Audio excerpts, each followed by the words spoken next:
எல்லாருக்கும் வணக்கம். நம்மளோட டே 2 ஷெட்யூல் நம்ம என்னென்னலாம் முடிச்சிருக்கோன்னு பார்க்கலாமா? நான் என்னோடய ஹேபிட் எப்படின்னாக்கா, அட்வான்ஸ் மேக்ஸில் இருக்கிற எல்லா ஃபார்முலாஸும் டெய்லியும் எழுதி பார்க்கறது தான். அந்த மாதிரி நம்ம டெய்லி எழுதி பார்த்தோன்னா அது மறக்கவே மறக்காது.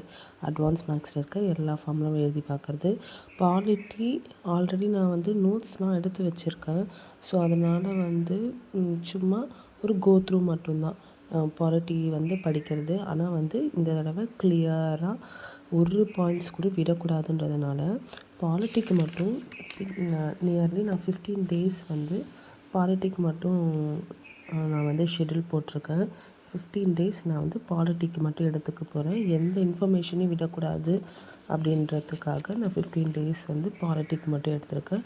ஸோ இதை வச்சு நான் இப்போ நேற்று டே 2 ஷெட்யூலில் கான்ஸ்டிடியூஷன் மீனிங் அண்ட் ஃபியூச்சர்ஸ் அப்புறம் ப்ரியாம்பிள் இது ரெண்டுத்தையும் நான் ஃபினிஷ் பண்ணியிருக்கேன்.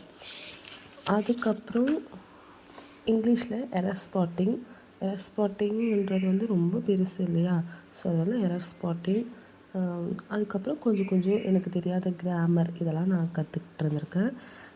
ரீசனிங்கில் ரெகுலராகவே 1 டெஸ்ட்டு போடணுன்ட்டு என்னோடய ஐடியா. அதே மாதிரி இங்கிலீஷ்லேயுமே ரெகுலராக 1 டெஸ்ட்டு போடணுன்றது என்னோடய ஐடியா. ஸோ ரெண்டுத்தையுமே நான் சக்ஸஸ்ஃபுல்லாக பண்ணிட்டேன்.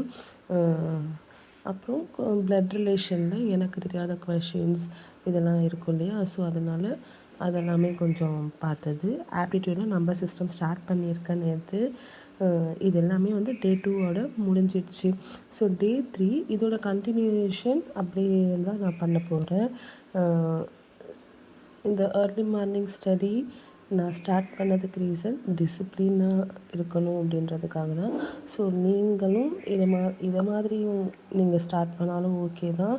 நீங்களாக உங்களுக்குன்னு ஒரு ஷெட்யூல் போட்டு நீங்கள் பண்ணாலும் ஓகே தான். பட் எதுவாக இருந்தாலும் கன்சிஸ்டன்சின்றது ரொம்ப ரொம்ப ரொம்ப இம்பார்ட்டண்டான விஷயம். சும்மா ஒரு 1 வீக் பண்ணிவிட்டு நம்ம தூக்கி போட்டுட்டோன்னா எல்டிசி யூடிசி வேறு யாராவது வாங்கிட்டு போயிடுவாங்க நம்ம ப்ளேஸ்க்கு பதிலாக. ஸோ கன்சிஸ்டண்ட்டாக நம்ம பண்ணிக்கிட்டே இருக்கலாம்.